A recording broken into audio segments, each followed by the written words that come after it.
Esiet sveicināti! Mani sauc Anna, es pārstāvu uzņēmumu OneTech, un šodien mēs apskatīsim bankas maksājumu dokumentu ielādi 1C tirdzniecības vadības 10 versijas sistēmā. Pieslēgsimies sistēmai. Bankas ielāde 1C tirdzniecības vadības 10 sistēmā paredzēta, lai automatizētu finanšu datus un darījumus starp uzņēmuma iekšējiem un ārējiem finanšu avotiem. Šī funkcija palīdz uzņēmumiem efektīvāk pārvaldīt savas finanšu operācijas un uzlabot vispārējo uzņēmumu finansiālo veselību. Šodien apskatīsim bankas izraksta ielādi un maksājumu piesaistīšanu dokumentam. Lai nonāktu līdz apstrādē, izvēlamies cilni dokumenti, naudas līdzekļi, banka, 1C uzņēmums, bankas klients. Mums atveras bankas ielādes apstrādes loks. Tā kā šodienas video apskatīsim bankas izraksta ielādi, tad atveram cilni ielāde. Šajā logā jābūt aizpildītām divām ailēm – organizācija un bankas konts. Organizācijas ailē jānorāda sava organizācija, un bankas konta ailē jābūt norādītam organizācijas bankas kontam. Organizācijas ailē aizpildās automātiski pēc noklusējuma. Ja ir vairākas organizācijas un nepieciešams izvēlēties citu, spiežam uz 3 punktiņiem un izvēlamies nepieciešamo. Lai pievienotu bankas kontu, pie ailes bankas konts spiežam uz 3 punktiņiem. Mums izlec loks īpašnieka veids. Šajā logā izvēlamies organizācijas un mums tiks piedāvātas visas pieejamās organizācijas. Izvēlamies mums nepieciešamo un tiek piedāvāti bankas konta numuri. Ja nepieciešamais bankas konta numurs nav šajā sarakstā, varam pievienot jaunu ar pogu plusiņš vai darbības pievienot. Aizpildām visu nepieciešamo informāciju, ievadām konta numuru, Swift kods piesaistīsies automātiski. Ja nepieciešams, varam nomainīt valūtu uz mums vēlamo, un ailē attēlojums nosaucam šo kontu kādā mums ērti un viegli saprotamā vārdā, lai varam to atšķirt no citiem. Kad visa informācija savadīta, spiežam ierakstīt un pogu OK. Izvēlamies kontu ar 2 peles klikšķiem un esam iesatījuši bankas kontu. Lai ielādētu bankas failu, nepieciešams izraksts no bankas Fidevista formātā.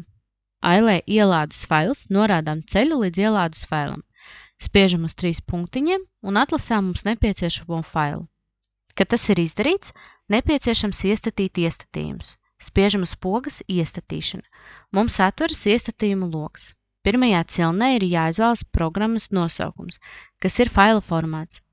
Ailē programmas nosaukums izvēlamies mums nepieciešamo formātu. Visbiežāk tas ir Fidevista vai Fidevista 1.2 versijas. Cilnē ielāde norādām, kuriem maksājuma dokumentiem ir jāielādējas un jāiegrāmatojas, kā arī jānorāda naudas līdzekļu kustības postenis. Šajā gadījumā atzīmēsim, lai automātiski ielādējas un iegrāmatojas maksājuma uzdevums izejošais un ienākošais. Pie izejošā maksājuma uzdevuma izvēlamies NLK posteni uzspiežot uz 3 punktiņiem. Mums atveras saraksts ar pieejamiem NLK posteņiem. Ja nepieciešams, varam pievienot jaunu caur plusiņu vai darbības pievienot. Šajā gadījumā izejošajam maksājumam izvēlēsimies apmaksa piegādātājiem un ienākošajam maksājuma uzdevumam izvēlēsimies pircēja pasūtījums. Tālāk mums ir cilne meklēšanas iestatījumi.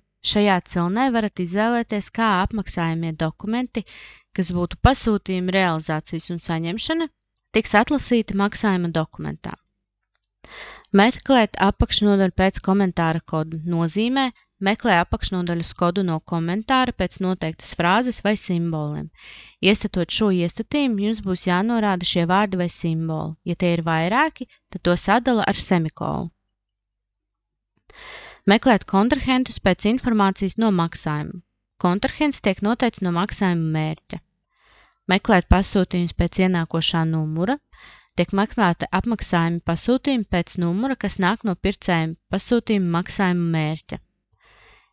Izejošo un ienākošo maksājumu meklēšanas dienu skaits.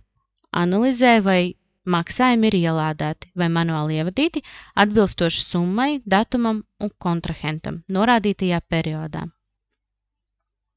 Pie apmaksas dokumentu meklēšanas varam arī atzīmēt, kādus dokumentus vēlamies, lai programma atrod. Pasūtījumus, realizācijas, pavadzīmes, saņemšanas un citus. Kad visi iestatījumi iestatīti, spiežam pogu OK un atgriežamies pie galvenā loga. Turpināsim ar faila ielādi un apstrādi. Spiežam pogu nolasīt datus no faila. Mums ielādējas maksājumi. Redzam, ka mums iezīmējas maksājumi dažādās krāstās. Pastāstīšu par krāsu nozīmi. Rozā. Izceļ rindas, kuras nav ielādētas un iegrāmatotas. Šiem maksājumiem nav atrasts apmaksājamais dokuments. Zaļā. Izceļ rindas, kuros ir atrasts apmaksājamais dokuments.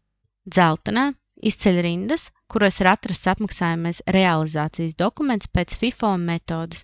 Šī funkcija darbojas, ja iestatījumos ir atlasīts, lai notiek papildu realizācijas dokumentu meklēšana pēc FIFO. Pelēkā krāsā izceļas rindas ar maksājumiem, kas jau ir iegrāmatoti. Ja apmaksājamais dokuments tomēr netika atrasts, varam to pievienot manuāli. Ir divi veidi, kā to varam darīt. Pirmais. Kolonnā, kur mums ir iespēja izvēlēties apmaksājamo dokumentu, divas reizes uzspiežam kreiso peles pogu uz mums nepieciešamā dokumenta veida un uzspiežam uz 3 punktiņiem. Mums atveras dokumentu saraksts. Varam pievienot šādi, bet šādā gadījumā varam pievienot tikai vienu dokumentu. Otrais veids, ja mums nepieciešams pievienot vairākus dokumentus, izvēlamies rindu ar mums nepieciešamo maksājumu un uzspiežam pogu atlase. Mums atveras atlases loks ar kontrahenta dokumentiem. Augšējā logā mums rāda summu, uz kuru nepieciešams izvēlēties dokumentus. Divreiz uzspiežot uz mums nepieciešamā dokumenta, izlec maksājuma atšifrējuma loks. Aizpildām mums nepieciešamo informāciju, ievadām dokumentu summu. Apakšējā daļā redzam dokumentus, kuros esam atlasījuši. Kad visu esam savadījuši, aizveram ar krustiņu ciet, un šie dokumenti automātiski tiks pievienoti kontrahenta maksājumam. Kad esam visus dokumentus savadījuši un pārbaudījuši, varam izvēlēties maksājumus, kurus ielādēt sistēmā un kurus nē. Uzspiežot uz pogas ar ķeksīti, tiks atlasīti visi dokumenti. Uzspiežot uz pogas bez ķeksīša, netiks izvēlēts neviens maksājums. Varam arī izvēlēties tikai vienu maksājumu.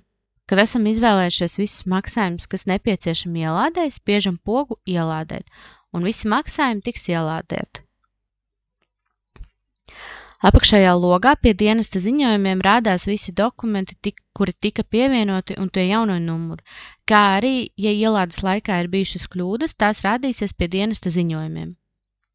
Kad ir pabeigta ielāde, redzam, ka apstrādes logā rindiņas iekrāsojušas dažādās krāsās, krāsu nozīmi jau apspriedām, tāpēc neatkārtošos.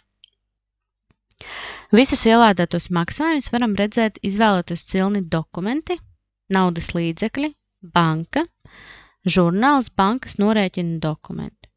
Šeit arī varam pārliecināties, vai maksājums ir iegrāmatojies un vai ir iegrāmatojies pareizi.